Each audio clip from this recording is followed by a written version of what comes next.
Hey, what's up, lightboltjoe here. Today we're going to discuss the 2023, ending 2023, 2019 to 2023, Netflix original anime, their first anime show, Ultraman. So it's 3 seasons, 31 episodes long.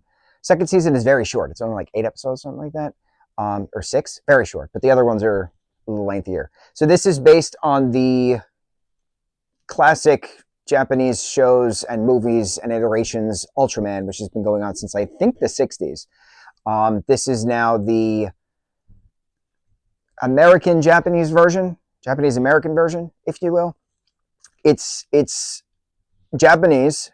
There's an American voice cast doing the English version of it, which I didn't watch because it's presented as Japanese with English subtitles. And I was like, if this is what it was intended for, I will watch it as its intention. So it took a very long time to watch it because I don't speak any other language, unfortunately, aside from English. So I have to sit, I have to pay attention, I have to read the subtitles, which I'm fine with, but I need the time and I need the mindset to do that. So if you're working a very stressful job for a very long time of the day, and then you finally have a moment to sit down to decompress after the horrors of the workday, it's hard to then focus on another language because you just want to decompress. You don't want to think.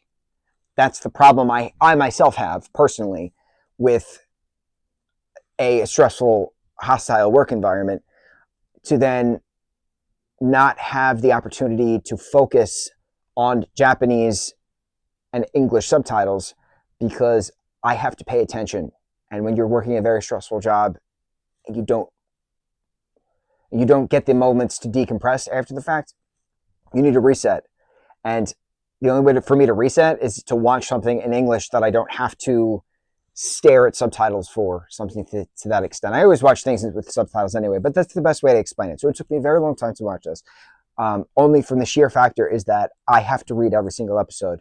And I'm fine with that. I just need the mindset and the time to do that. Weekends are great in regards to doing that. I just got to finish this on a weekend. Perfect.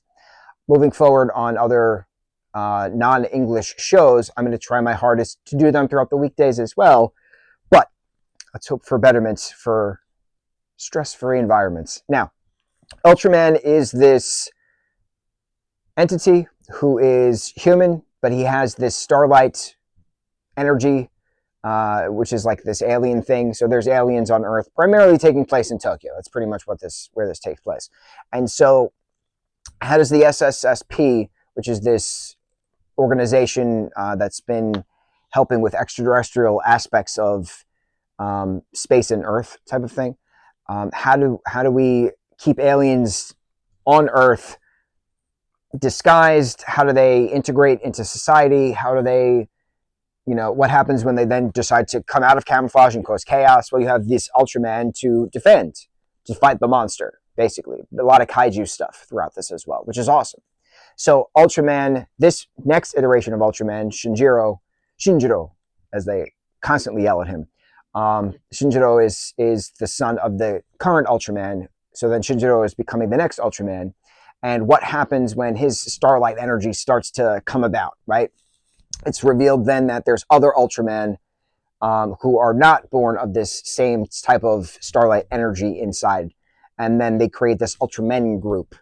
And then you have this Hokuto character who is just hysterical as well. His backstory is wonderful. You have this Reina character who is revealed to then be half alien herself. And she has the starlight energy that she happens to be the fourth Ultraman. And then Ultra Woman. And then what happens when now there's 7 of them fighting against this bad guy and this bad guy. And it turns out it was this bad guy the entire time, creating all these bad guys to do these bad things, right? Causing everybody to lose faith in Ultraman because these are just a menace to society. And the only way to bring peace and harmony is to get rid of Ultraman. The whole villain arc, right? Wonderful villain arc. It was a very fast-paced story. I was never bored first, second, or third season. I liked the second season a lot because it brought in that Ultraman type of Avengers, if you will. So that was neat.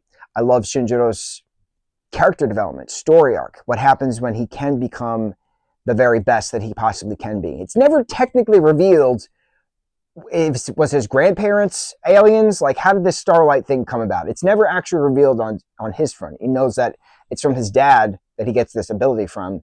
But where does dad get the ability from? Did they say it and I just completely missed it? I don't think so, because it was a big thing. Like, Reina's soul story was about how her mother was a camouflaged alien who had the starlight and passed that on to Reina.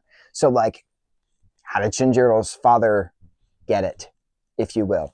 So I'm very curious in regards to that, but it doesn't hinder the story arc. This gives a full story arc. We have some villains at the end who we think are dead, that aren't dead, that they're just drinking at a bar, type of thing of like, what happens next? Well, with, there's always some means of trying to destroy Ultraman. So it always leads to, maybe there can be some kind of spin-off, but there isn't. And then Netflix has a film as well, Ultraman Rising or something like that, which is the same aspect of Ultraman, not the same universe of this Ultraman that we got, which is fine. I loved the cinematography of this. I loved the animation of this as well. It was 3D animation, but it had a 2D outline on everyone. So when you're 3D here, you have the outline of the facial features and right? And then when they turn, the outline still stays like that. I loved it. It's very much like Mickey Mouse's ears always remain here. Doesn't matter if he's turning or not. His ears always, and Minnie Mouse, they always remain in the center. Love it. So from an artistic standpoint, excellent. From a cultural standpoint, bringing something that's been around for 60 years to a modern era, loved it. From a sci-fi standpoint, bringing in the supernatural element of alien and technology and stuff like that, loved it. A lot of good character development, a lot of good story arcs. I got choked up at a lot of points. The story was incredible. I got goosebumps at certain points. I was like, go Ultraman. It was wonderful. Ultraman season 1, 2, and 3, Netflix original anime show. On to the next review. Mahalo.